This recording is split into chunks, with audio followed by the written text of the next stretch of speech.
Assalamu alaikum. Salam to my guest and the audience. You are with live with Rohana, and we welcome Raja Sajjad Khan, one of the known personalities from Azad Jammu and Kashmir. He is the director of Kashmir Policy Research Institute and the editor of Monthly Kashmir Today, also a PhD scholar. So we welcome you today. How are you? Um, Thank you so much for inviting me in your program.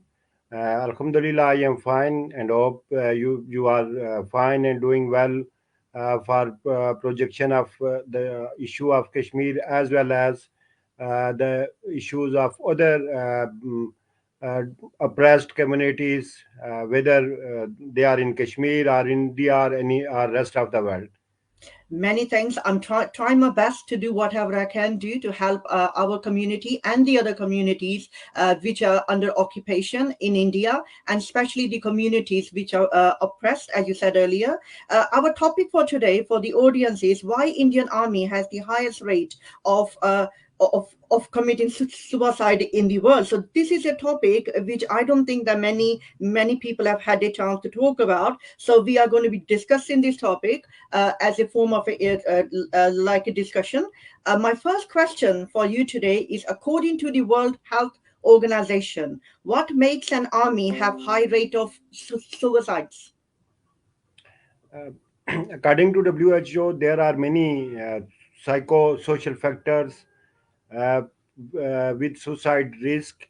The most common individual stress identified for both military suicide dissidents and military suicide attempters were relationship problems, administrative legal issues, workplace difficulties, and other medical condition associated with their the increased risk of suicide.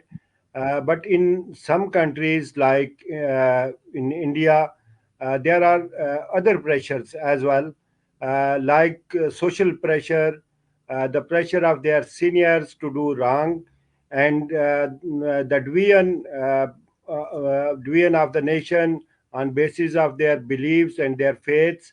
And so these armies are working under many difficult and in a condition which is not like like any professional army of the world.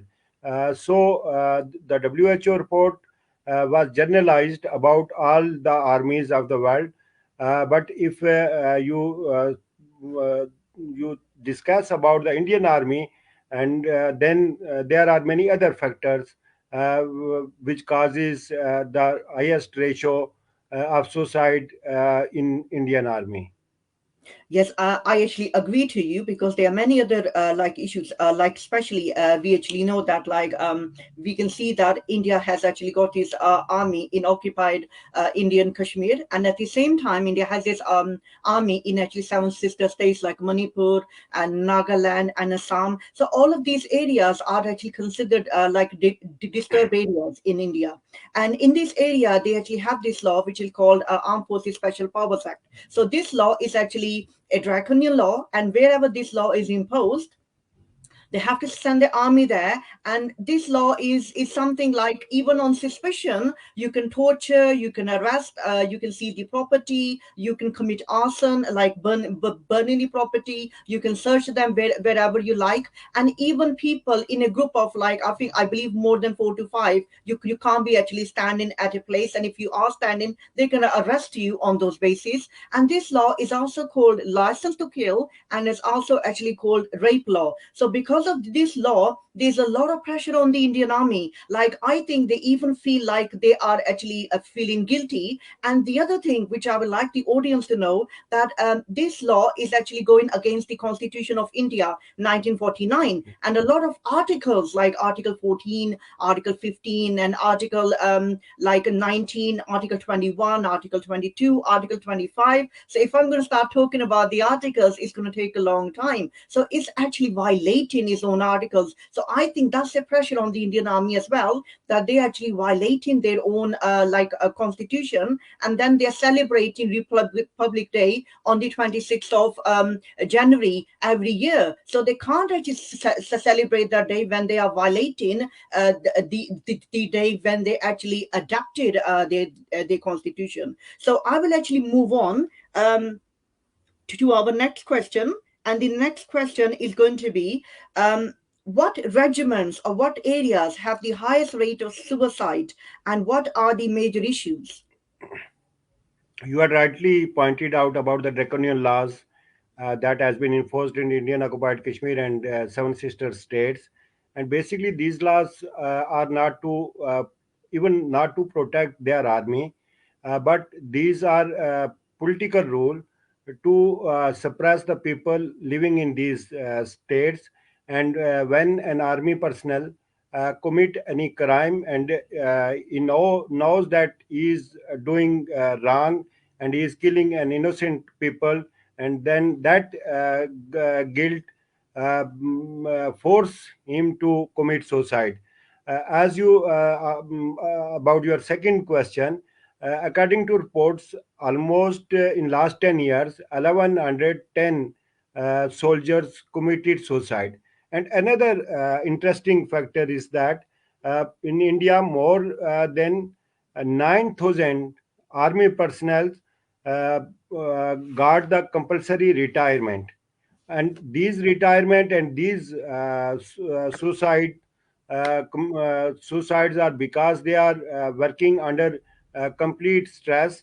They have lack of facilities, and the army, when you see the these ratio of suicide or compulsory retirement, mostly those regiments which are involved in these areas like in IOJK or in Seven Sisters states, and those the army personnel serving in those regiments, they are committing suicide.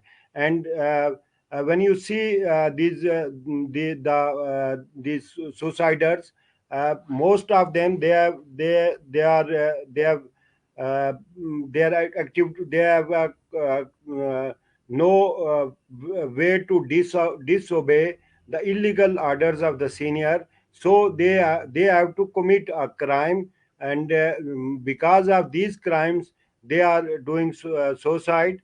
Or there are also in occupied Kashmir and in these states, there are coordinated search operation.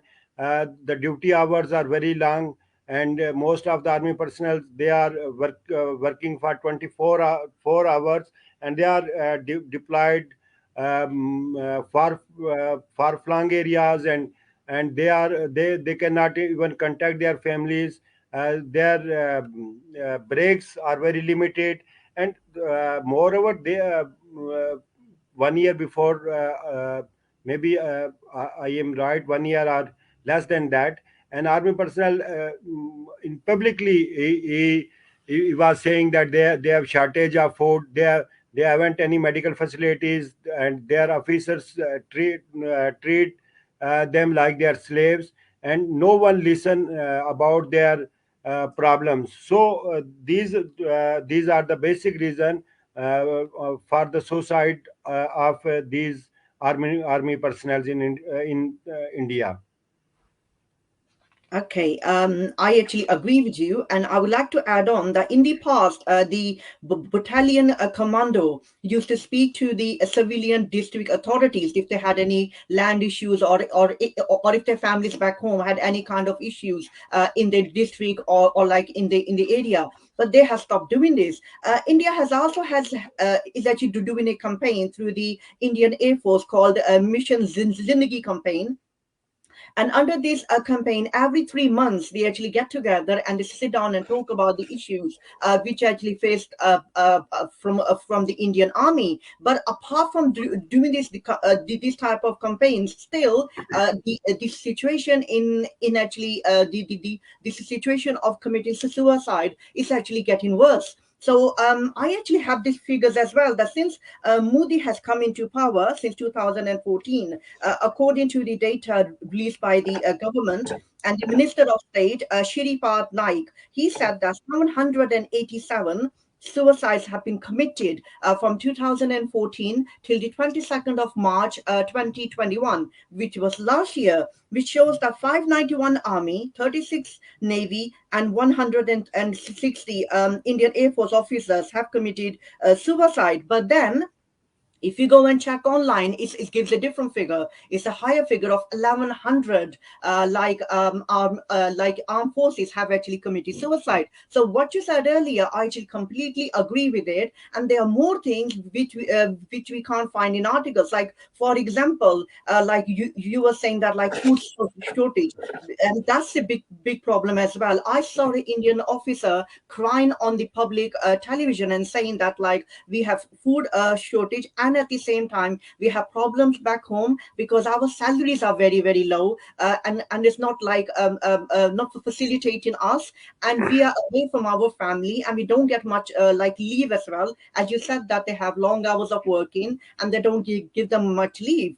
So all of these issues actually are increasing the actually reasons for them committing suicide. And one more issue is that they have telephones, so they're 24/7 in touch with the family, and that's actually putting a burden. Now, one thing is very important, that India's taxpayers' hard-earned money, which is going towards the Indian army, which are occupying, and they're not only actually occupation in Kashmir, even with the neighbor countries around, they are actually isolated. India has been isolated by the neighbors because it's been trying to occupy the neighbors from a long time. So all that hard-earned money is actually going on the army. But then at the same time, the army is actually complaining that they are their lifestyle, like food, accommodation, and many other things like health services, and then like regular counseling, is actually being affected, it's not taking place. So the question is, where is that money going? So that tax money, if it's not going to the army, it's not actually and the army is complaining. It's a big question that I would like to ask from the Indian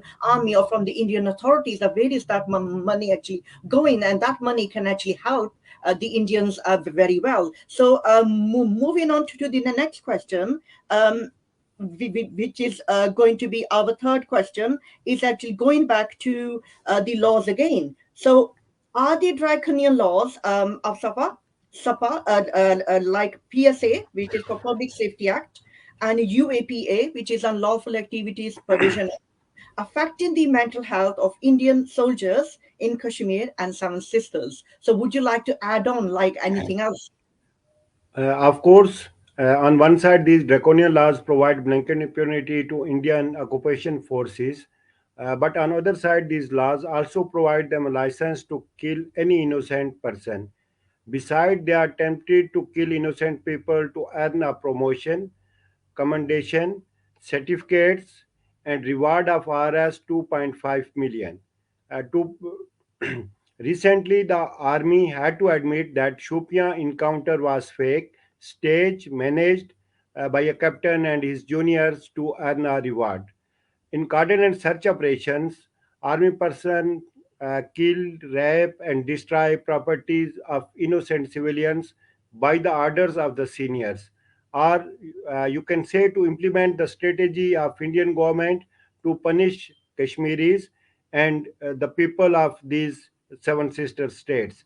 On knowing that they have killed innocent persons, they remain traumatized for a long time, and lastly these army personnel commit suicide. So these laws are the basic reason of the incident of suicide in army in Indian occupied Jammu and Kashmir or in seven state sisters. Another thing which is very important, as you had already mentioned about the BJP government and Modi government agenda, they have divided Indian society on faith basis, and this division is not only in public level, but also this division is in the army. In army, there is different treatment with Sikh officers, Gorkha army officers, and officers from other religious faith. and often they have been deputed in border areas, and the Hindu officers, they are privileged, and the men, their postings are in the main areas, and so there is also a confrontation between these Hindu officers and officers from other faith. And when you see their accountability system, no Hindu officer is accountable for any, even when you see the situation of Indian Army, they are complaining about the shortage of food, shortage of facilities, and publicly say that their officers are financially corrupt, and they are earning from those funds they are that are for them. So these in this situation, the Indian army is living in this position, and because of these pressures, they are not only commit suicide, but they also kill each other. There are many reported cases when a junior officer killed his senior officer, or officer from one army regiment killed an officer from other army regiment. There are many reported cases of clashes between Indian Army and Central Reserve Police in Indian occupied Jammu and Kashmir, even the police of Indian occupied Jammu and Kashmir, and Indian Army. So they all are living in a condition of stress and trauma. Yes, I totally agree with you. I would like to add on that the poor leadership of the Indian Army and the humiliation that is suffered by the soldiers and the personnel, like the army officers, is one other reason why they are committing suicide and they're killing each other. But apart from that, there's one thing else like I would like to say that this Indian army is actually used in the army officers, like all these journals and the high post, like Indian like army officers. They even use officers to come into their house and do things for them, which is very shocking to actually know. So they are treated like servants, like they're humiliated, and they're not allowed to actually ask any questions. So they need to get on with whatever they are told.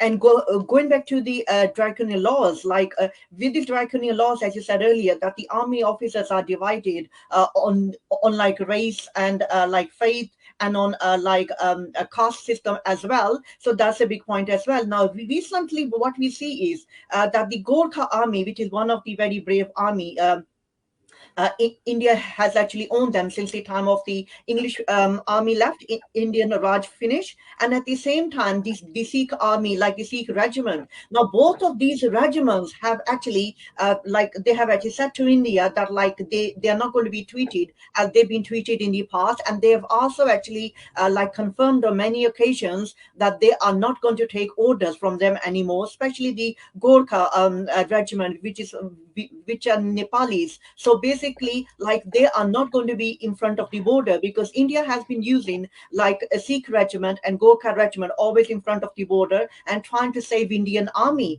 like Indian officers. So because of this reason as well, it's actually putting a lot of stress on the Indian army that now they know that in case the war breaks out, they are going to be on the front. So the Gorkha regiment and the Sikh regiment are not going to be defending, or they're not going to be taking orders like they used to do in the past.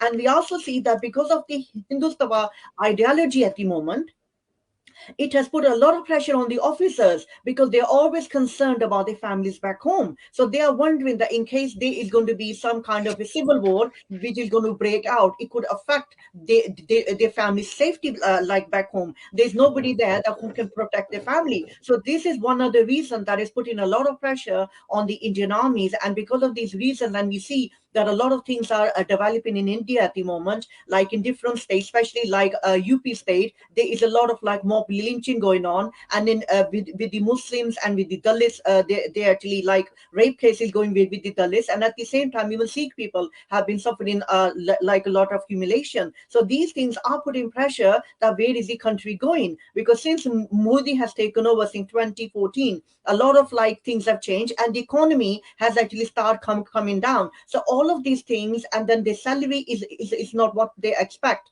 but they're not getting time off, like long working hours as well. So this is all actually putting like a lot of pressure. And one thing more I will add on, that the recruitment now at the moment, what's happening with the recruitment is a lot of like RSS and BJP, like goons, we will say, people who are not very educated, they are coming in the army. And the reason they're coming in the army is that, if we all remember, there was a video a few months ago, like I think maybe even a year ago, where they were saying that we are going to get recruited in the army, and we are going to go to Kashmir, and we are going to forcefully marry the Kashmiri girls who are fair. So many of these goons are actually coming into army because they want to take over Kashmir. So these goons in the army are not respecting the educated army. So this is as well putting a lot of pressure, and they are trying to control not only the army, even the army officers. So this is one thing that I don't think that they have actually ever addressed.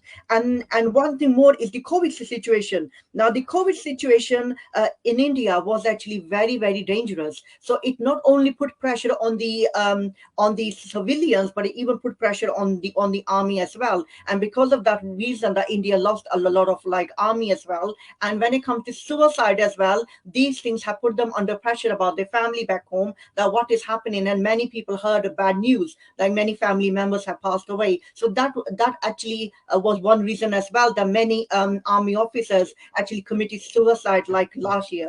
So I would actually like to move on to our next question. And our next question is actually going to be: a study by the Defense Institute of Psychological Research, DRPR, noted that precise humiliation and harassment by seniors often served as the final trigger for suicides too. So the senior officers, as I was saying earlier, that like they actually controlling the system, and then the RRS and the BJP, like goons, like who have actually come into the army, they're taking control as well. So would you like to add on something? Uh, you had already mentioned about the recruitment in the army, the attitude of the Indian army, and what is their organization system and the corruption at senior level in army. If you analyze the situation in Indian army, it is not looks like any professional army of the world. Nowadays, it look likes a group of guns, and these are basically trained for not to serve a nation. So their attitude is towards people is quite different, and like an oppressive army.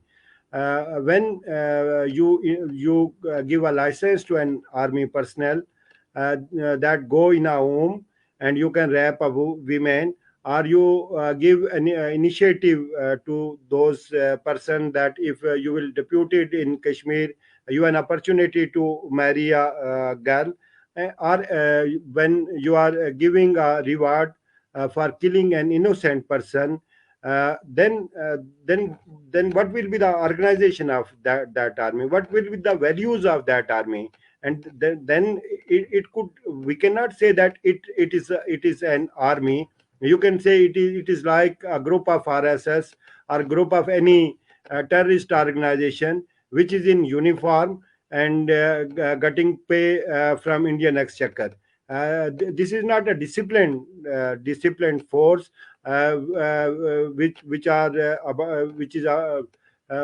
which are working under any constitution or any law, or which has any limits. So this time Indian army is like a terrorist group of BJP or RSS. As you have mentioned, the research of Defense Institute of Psychological Research, many other independent researchers and retired army officers of India identified the reasons of highest suicide ratio in Indian army.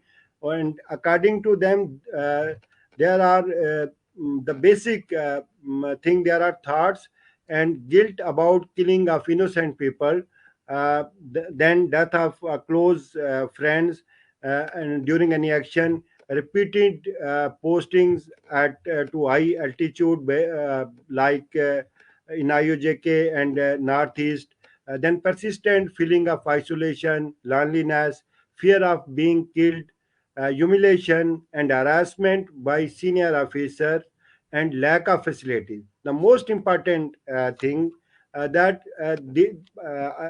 I had already discussed, that there this is not a disciplined force. This is not a disciplined force attitude.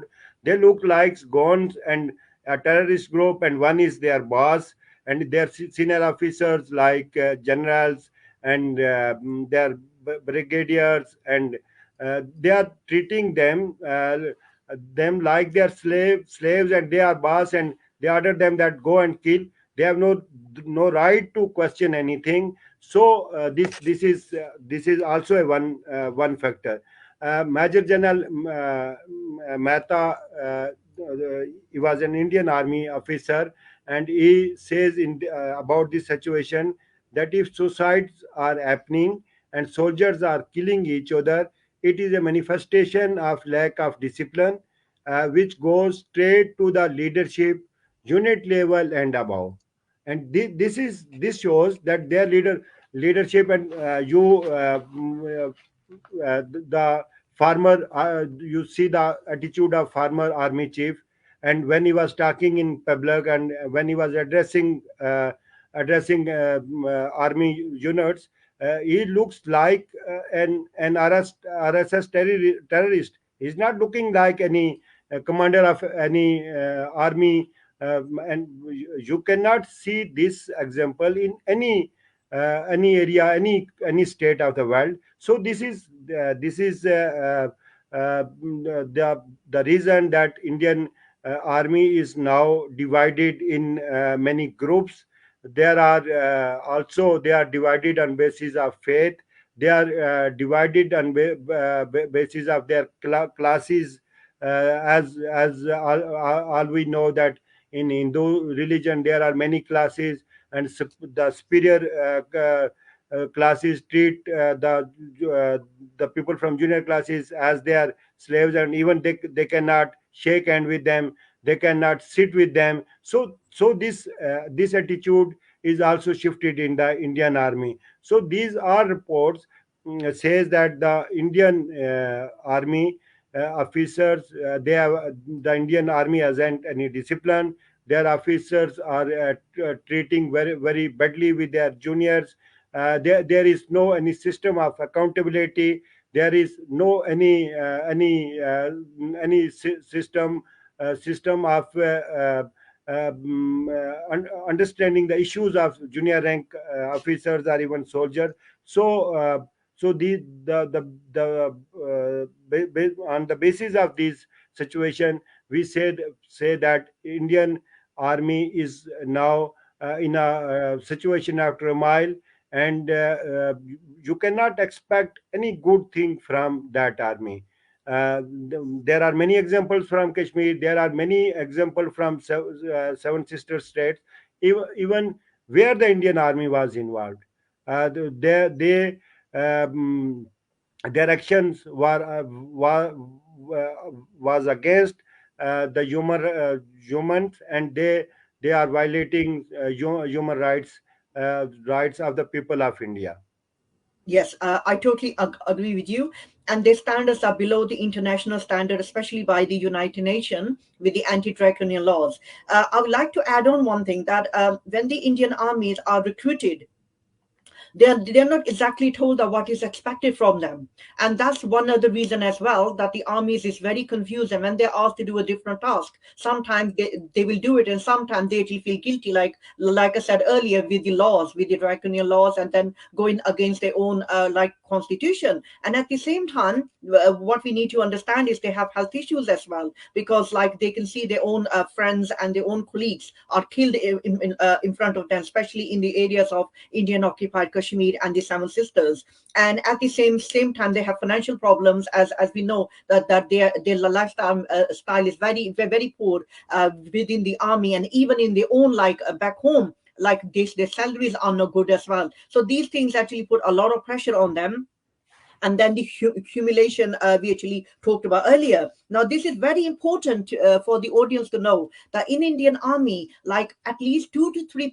army officers are committing suicide every week. 2 to 3 officers. I'm going to repeat this. Now, in these draconian laws, they are impunity. They are given impunity means that like they can kill anybody, and they don't need to give justification to the government, to the army, or to the family members who the member was actually killed. And because of this reason, there's a lot of abuse of power. So when they abuse in power, that is actually guilt conscious as well. And if it's not a guilt conscious, it's actually making them more aggressive. So that aggression is actually making them go towards commit suicide, and at the same time attack their own colleagues. Like we have heard, a lot of like army officers have been attacking each other, and the reason is that it's a lot of pressure which is built on them, and they are not getting much help with like regular counseling. And we don't know why regular counseling is actually not taking place. Now, one very interesting factor is that these army officers, they are given impunity in India, but when they are retired and they want to go to like countries like Canada, they are refused. When the Canadian government finds out that they are ex like Indian army officers, although their children are actually like living there or they have the nationality from there, they are not allowed to enter. They are not allowed to actually go there because they've been serving in the Indian army. So that impunity is only helping them within the country, but outside the country, they are considered as like war crimes and like criminals. So I will actually move on to our next and last question, which is going to be that which strategies can which strategies can help India to stop the increase in suicide as like twice or 3 times a week? I think that the very important thing is the draconian laws should be repealed so that killing of innocent people should be stopped. Then there should be breaks between their duties, service of in-house counselors, religious preachers, psychologists, and proper psychiatric facilities will also help the Indian forces to reduce the mental stress on their members. There should be no communication gap between the members of the Indian forces and their superior officers. The soldiers should feel comfortable to express their feelings and problems. Continued presence of forces in the field makes them warfatage, and that results in such tendencies of suicide or killing their seniors or colleagues. And there should be the Indian government should revise their policies, and the BJP agenda and Modi's agenda of hatred shift. Not only this will be limited to the people in Indian occupied Jammu and Kashmir or people in India. This has been shifted in everywhere. It is also shifted in army, and so the Hindu officers, they are not considering other officers from other faith equal to them. They are treating them like they are not Indians.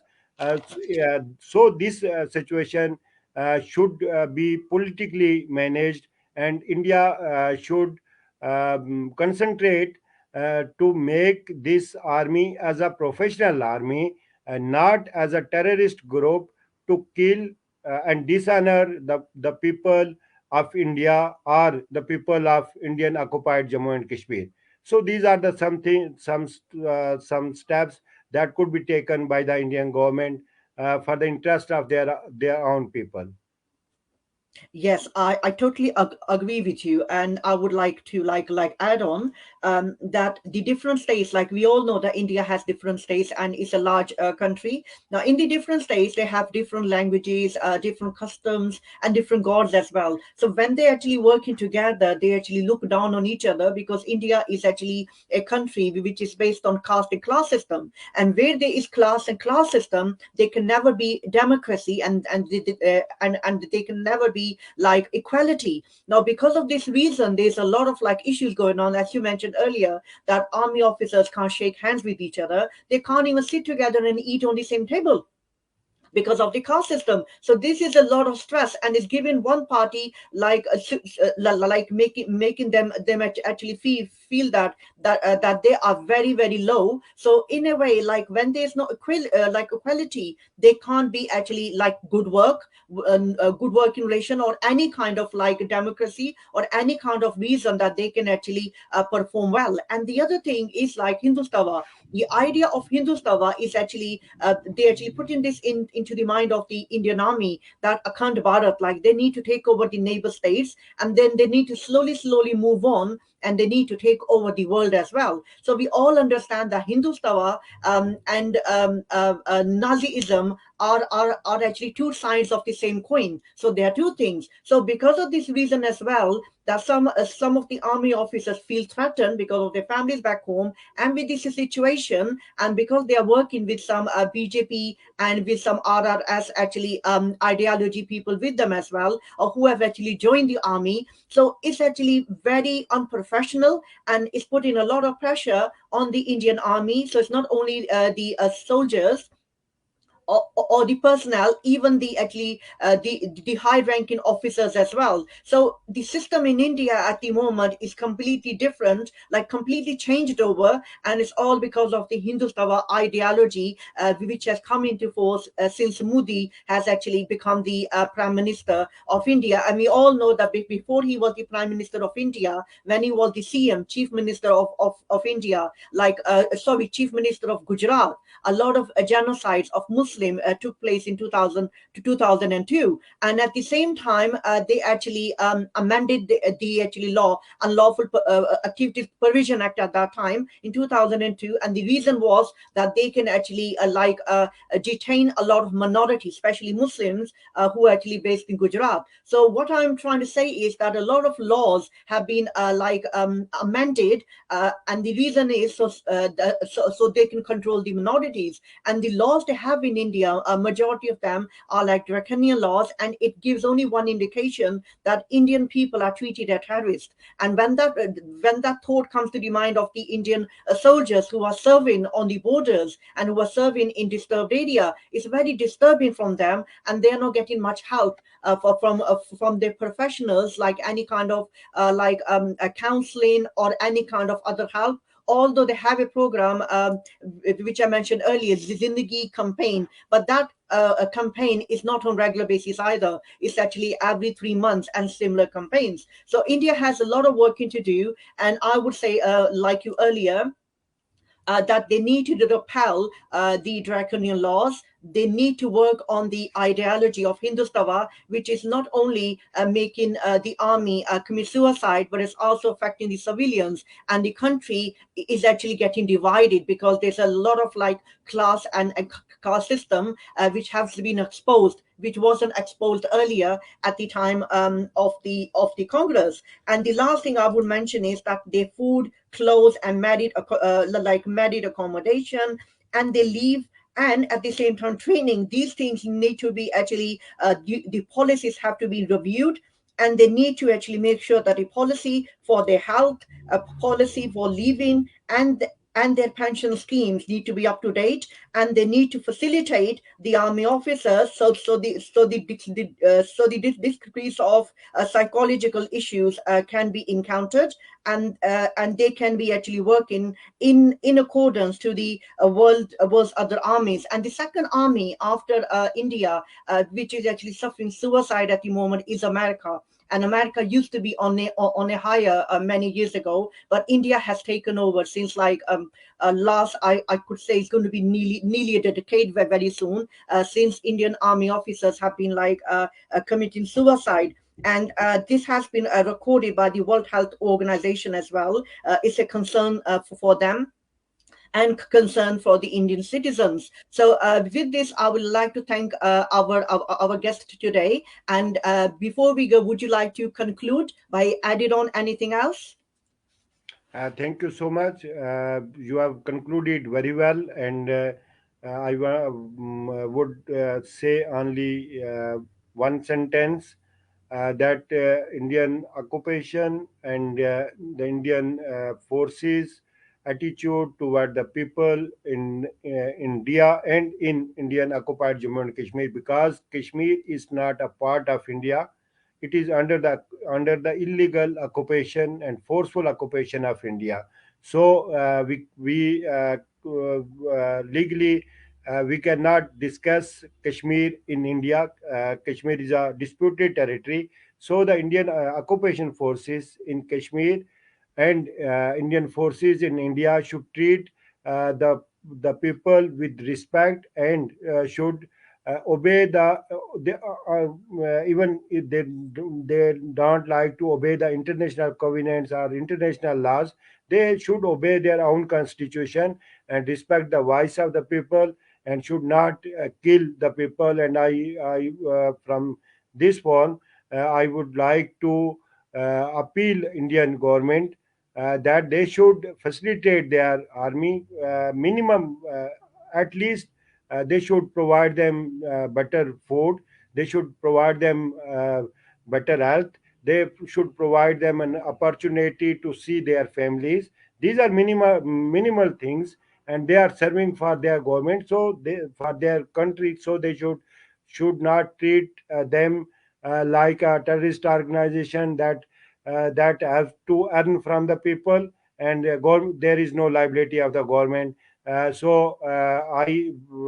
am with the poor uh, uh, people of India and the poor people from the Indian army. The government of India should look after them. Thank you so much. Thank you. You've actually made a very, very good like closing remarks, and I would like to add on and let Indian authorities know that like Kashmir is a disputed state, and it's not a part of India. It's actually a disputed state. Hill plebiscite doesn't take place. And the other thing I would like to remind them that because it's a dispute between Pakistan and India, like these are the only two countries which are actually given option that they can be with. So if a Kashmiri considers themselves as a Pakistani, by arresting them under the illegal draconian laws, they are committing actually a crime.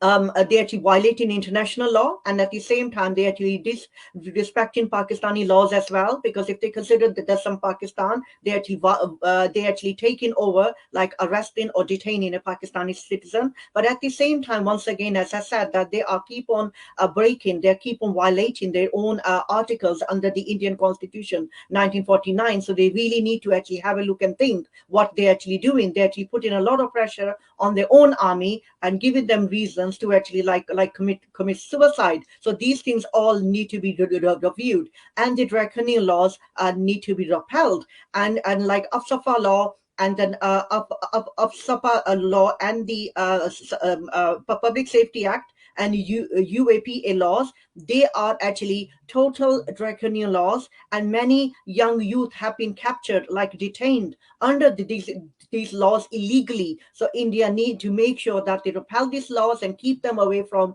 Indian occupied Kashmir. As once again, I will say, it's not a part of India. It's waiting for plebiscite, so the people of Kashmir can decide their future. So I would like to thank you, and I would like to thank my audience for taking out the time to actually be a part of our discussion. And I would like to have feedback. So if you can please leave your feedback, so we can bring some more topics which have never been discussed before, and they can help the suffering people of Kashmir and other minorities in India and in the world. Thank you, and Allah Hafiz.